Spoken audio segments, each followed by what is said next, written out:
আসসালামু আলাইকুম, আশা করছি আপনারা সকলেই ভালো আছেন। আমি ইনশাআল্লাহ অনেক ভালো আছি। তো আমি আজকে এই সাইটটিতে একটি ব্যাকলিঙ্ক ক্রিয়েট করব। ব্যাকলিঙ্ক ক্রিয়েট করার আগে আমরা এই সাইটটির একটু ডিটেলসটা জেনে নিই। দেখেন, এই সাইটে টোটাল ব্যাকলিঙ্কের পরিমাণ রয়েছে 967 মিলিয়ন, অর্থাৎ 967 মিলিয়ন ব্যাকলিঙ্ক রয়েছে। সেখানে এই যে 967 মিলিয়ন ব্যাকলিঙ্ক রয়েছে, এর মধ্যে 92% ডু ফলো ব্যাকলিঙ্ক। অতএব আমরা যদি এখানে একটা ব্যাকলিঙ্ক ক্রিয়েট করি, অবশ্যই সেই ব্যাকলিঙ্কটা ডু ফলো ব্যাকলিঙ্ক হবে। সেই সাথে এখানে যদি আমরা একটা ব্যাকলিঙ্ক ক্রিয়েট করি, এই ব্যাকলিঙ্ক থেকে আমরা অবশ্যই ভালো কিছু রেজাল্ট পাবো। এবং এই ওয়েবসাইটের লিঙ্কিং ওয়েবসাইটের পরিমাণ রয়েছে 3.4 মিলিয়ন। আমি যদি এই ওয়েবসাইটের অর্গানিক ট্রাফিকের পরিমাণ দেখি, তাহলে এখানে অর্গানিক ট্রাফিকের পরিমাণ রয়েছে কত?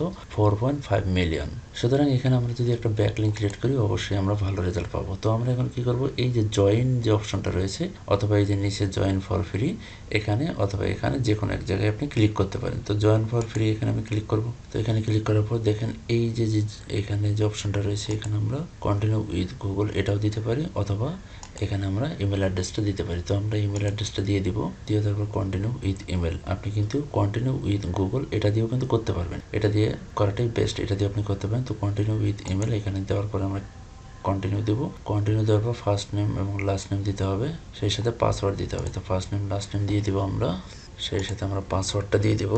পাসওয়ার্ড দেওয়ার পর আমরা জয়েন ভিমিও এখানে ক্লিক করব। এখানে ক্লিক করার পর আমরা পাসওয়ার্ডটা সেভ দিয়ে দেবো। তো দেওয়ার পর দেখেন এখানে বেশ কিছু অপশন আসবে। এই অপশনগুলোর মধ্যে যে কোনো একটা বিষয় আপনি সিলেক্ট করবেন, সিলেক্ট করে আপনি কন্টিনিউ দিবেন। তো আমি এখানে দিচ্ছি। তো আমি এখানে একটা অপশন দিয়ে দেবো, দিয়ে দেওয়ার পর কন্টিনিউ দিয়ে দেবো। কন্টিনিউ দেওয়ার পর এই অপশনটা আসবে, এটা আমরা কেটে দিব। তো অ্যাকাউন্টটা ক্রিয়েট হওয়ার পরে দেখেন এই যে আইকনটা রয়েছে, এই আইকনে আমি ক্লিক করব। এই আইকনে ক্লিক করার পরে যে ভিউ প্রোফাইল, দেখেন এই যে অপশনটা রয়েছে ভিউ প্রোফাইল, আমি ভিউ প্রোফাইল এখানে আমি ক্লিক করব। এইখানে ক্লিক করার পর আমার প্রোফাইলটা কিন্তু এভাবে দেখা যাবে, ঠিক আছে। তো আমি কি করবো, যে অ্যাড বায়ো, অ্যাড বায়োতে আমি যাব।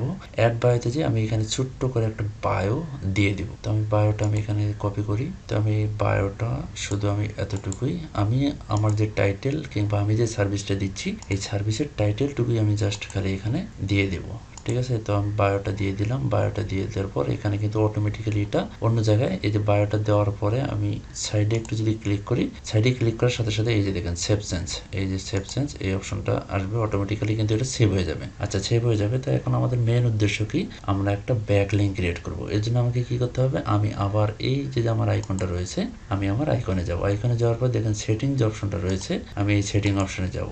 সেটিং অপশনে যাওয়ার পরে একটু নিচের দিকে আসবো, বাম সাইডে দেখেন এই যে আমার প্রোফাইলটা এখানে দেখা যাচ্ছে। এই প্রোফাইলের এই যে setting option, account general, manage teams, ঠিক আছে, ম্যানেজ টিম, এই বিষয়গুলো রয়েছে। এই বিষয়গুলোর একটু নিচে এই যে দেখেন প্রোফাইল যে অপশনটা রয়েছে, এই প্রোফাইল অপশনে আমি ক্লিক করব। প্রোফাইল অপশনে ক্লিক করার পর দেখেন এই যে এখানে বায়ো, আমি আবার বায়োটা দিয়ে দিব। এই যে দেখেন এখানে অ্যাবাউটের এখানে বায়োটা তৈরি হয়ে গেছে। তো আমি কি করব, এখানে অ্যাবাউটের এখানে আমার অ্যাবাউটটা দিয়ে দিব। সেই সাথে এই যে বায়োটা আছে, এই বায়োটা আমি এটাকে কাট করে এখানে উপরে দিয়ে দিব, ঠিক আছে। বায়ো হিসেবে আমি এটা রাখবো। আর অ্যাবাউটের এখানে আমি আমার ডিটেলসটা দিয়ে দিব। আমার যে অ্যাবাউট রয়েছে, অ্যাবাউটটাকে কপি করে এখানে পেস্ট করে দেব। এখন পেস্ট করে দেওয়ার পর দেখেন এখানে কিন্তু আমি যে ওয়েবসাইটটা দিব কোথায়, সেটা কিন্তু কোনো অপশন নেই। সুতরাং আমাকে এখন কি করতে হবে, আমি এই যে বায়োটা কিংবা অ্যাবাউটটা যে দিয়েছি, বায়ো দিয়েছি আমি উপরে, অ্যাবাউটটা দিয়েছি আমি নিচে, এই অ্যাবাউটের নিচে আমি আমার ওয়েবসাইটটা দিয়ে দিব। কপি করে জাস্ট এখানে আমি এটাকে পেস্ট করে দেব। ওয়েবসাইটটাকে আমি এখানে পেস্ট করে দিলাম, ঠিক আছে। তো ওয়েবসাইটটাকে পেস্ট করে দেওয়ার পরে আমি কি করবো, একটু নিচের দিকে এসে এই যে সেভ যে অপশনটা রয়েছে, এই সেভ অপশনে আমি ক্লিক করে দেবো। সেভ অপশনে ক্লিক করে দেওয়ার পর আমি এখন কি করব, আমি আমার প্রোফাইলে যাব। আমি কি করব, জাস্ট খালি আমার যে প্রোফাইল রয়েছে এই যে নিরবসা, এখানে আমি ক্লিক করব, অথবা আমার আইকনে ক্লিক করলেও হবে। তো আমি যদি ওখানে ক্লিক করি হবে, তারপরও এখানে ক্লিক করলেও হবে, যে কোনো এক জায়গায় আপনি ক্লিক করবেন, কোনো সমস্যা নেই। তো এখানে ক্লিক করার পর দেখেন এই যে আমার প্রোফাইলটা আমি আবার দেখতে পাচ্ছি। এই প্রোফাইলের দেখেন আমি একটু নিচের দিকে আসি, এই যে আমি যে এখানে অ্যাড বায়ো দিয়েছি কিংবা বায়োটাতে দিয়েছি কিংবা অ্যাবাউটটা দিয়েছি, এই অ্যাবাউটের একটু নিচের দিকে আসি। নিচের দিকে আসার পর দেখেন এই যে আমি ওয়েবসাইটটা দিয়েছি, এখানে ওয়েবসাইটটা দেখতে পাচ্ছি। তো আমি ওয়েবসাইটে যদি ক্লিক করি, তাহলে কিন্তু অন্য একটা পেজে আমাকে কিন্তু আমার ওয়েবসাইটে নিয়ে যাচ্ছে, ঠিক আছে। এটা আমার পোর্টফোলিও ওয়েবসাইট, এই ওয়েবসাইটে কিন্তু নিয়ে যাচ্ছে। তো এভাবে আপনি আপনার ওয়েবসাইটের জন্য কিংবা আপনার কাস্টমারের ওয়েবসাইটের জন্য সুন্দর করে একটা ব্যাকলিঙ্ক ক্রিয়েট করবেন, ঠিক আছে। তো আজকের ভিডিওটা এই পর্যন্তই। সকলে ভালো থাকবেন, সুস্থ থাকবেন। আল্লাহ হাফেজ।